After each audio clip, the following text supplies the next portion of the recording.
Assalamualaikum teman-teman, kali ini Mera naik LRT di Palembang. Kita lihat videonya, check it out.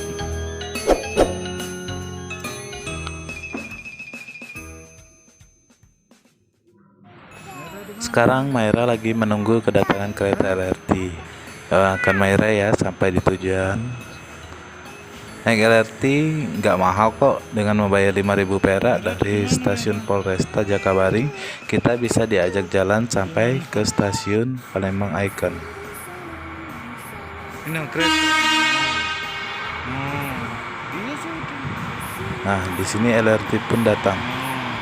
Pak Satpam hormat kepada Pak masinisnya, lalu kami disuruh masuk. Maira duduk di pangkuan Mama dan Ceya duduk di sebelah Mama. Ayah duduk di depan kami.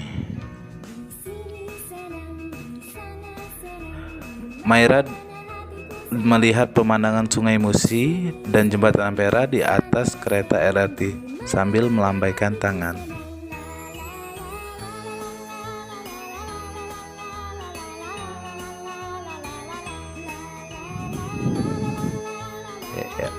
Melihat sekeliling di LRT, mana pemandangannya bagus kok, ada pasar 16.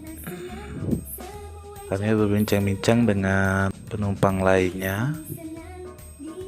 Nah, setelah itu kami tiba di stasiun tujuan kami, yaitu Palembang Icon. Nah, di sini kami langsung turun dan bergegas untuk pergi ke Palembang Icon. Terima kasih.